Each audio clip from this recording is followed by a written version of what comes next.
The terrifying case of the horrorcore rapper that lived among his dead victims. Have you ever wondered what happens when obsession and darkness collide? Prepare to be captivated as we dive into the terrifying tale of Richard Samuel McCrosky and the shocking events that unfolded inside the house of his victims. But let us ask you this: can you imagine living in a home with the rotting corpses of your loved ones? Stick around as we uncover the mystery behind Richard's sinister actions. In today's video, we embark on a harrowing journey into the depths of human darkness.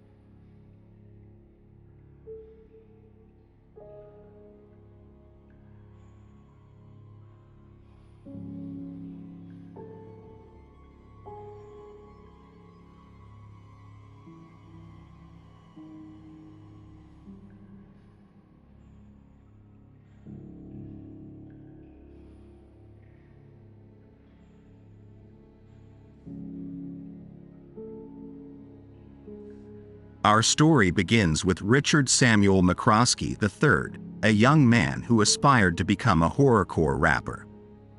Richard's turbulent journey into the world of horrorcore culture was fueled by his interactions within the online community.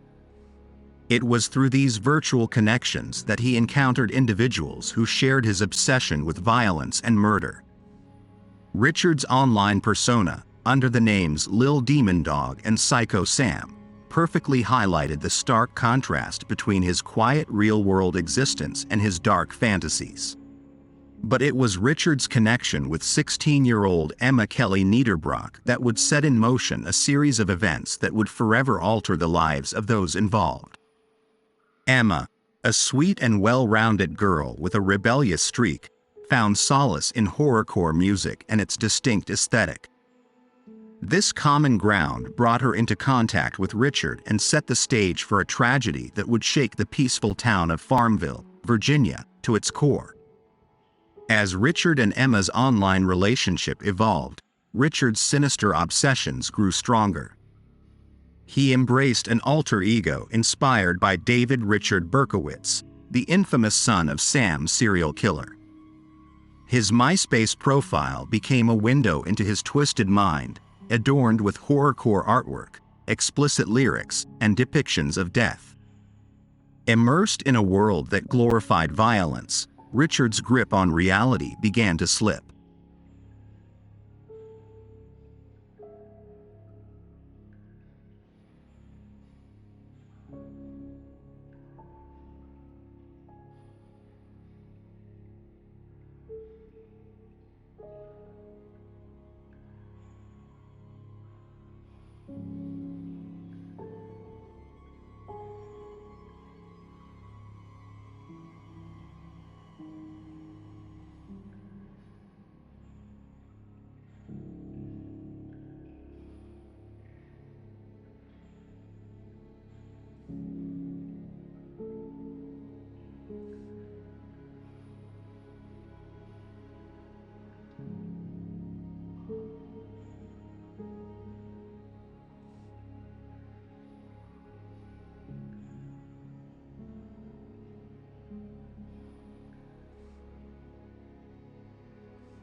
His confidence bolstered by his growing presence in the horrorcore niche, Richard turned his attention to forging connections with others who shared his dark inclinations.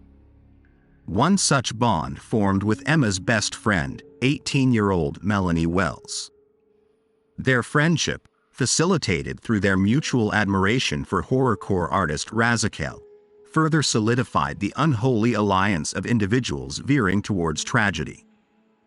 As the online relationships between Richard, Emma, and Melanie grew stronger, plans were set in motion to attend the Horrorcore Music Festival, Strictly for the Wicked, in Southgate, Michigan. Emma's parents, Dr. Deborah Sue Kelly and Reverend Mark Allen Niederbrock, cautiously supported their daughter's unconventional interests, hoping that it was just a phase. They agreed to drive the trio to and from the festival, unaware of the horror that awaited them. Together, Richard, Emma, and Melanie embarked on the journey to the music festival. However, tensions were already brewing beneath the surface. Rumors of flirtation and a potential falling out between Richard and Emma cast a dark shadow over the trip. Upon their return from the festival, the atmosphere within the Niederbrock household became increasingly tense.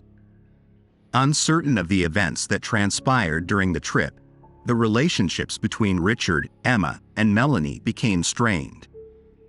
Jealousy, betrayal, and unresolved emotions set the stage for a chilling confrontation that would leave an indelible mark on the Farmville community. Trapped in a web of obsession and rage, Richard forged an unthinkable plan.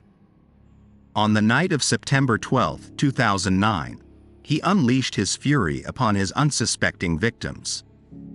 Mark Niederbrock, Deborah Kelly, Emma Niederbrock, and Melanie Wells fell victim to a brutal and merciless attack in the confines of their own home.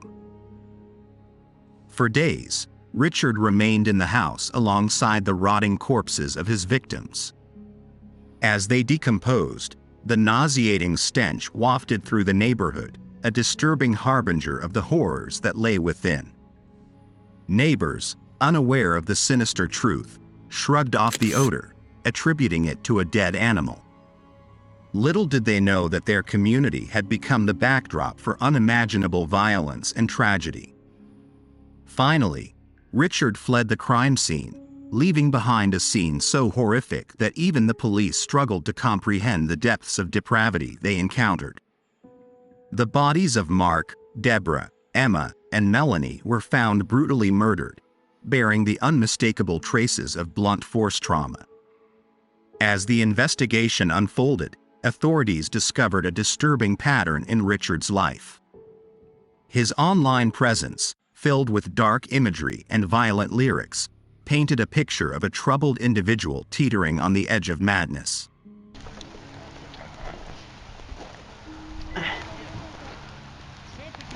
We defiled the grave, and then lightning struck seconds ago. I think we're being warned. And now it's starting to rain. It's because of me. Fucked up the grave. It's not my fault. And look at the one inside there. And now it's starting to rain really hard. So, peace, Negroes. Richard's capture, while attempting to flee, posed a challenge to the justice system. With the pieces of the puzzle coming together, questions arose about his motive and the darkness that drove him to commit such heinous acts. Was it the culmination of rejection, obsession, and a sick fascination with violence, or were there deeper psychological factors at play? During interrogations, Richard offered cryptic explanations, claiming that evil voices inside his head guided his actions. However, the true motives behind his savagery remained elusive, shrouded in the twisted labyrinth of his psyche.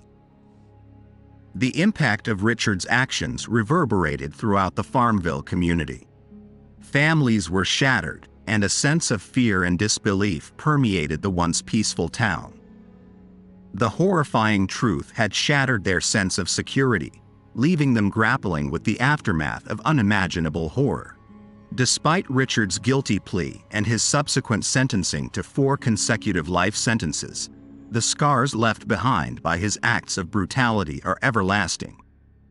The Farmville community, forever haunted by the memory of the victims, is left to grapple with the question of how such evil could have taken root in their midst.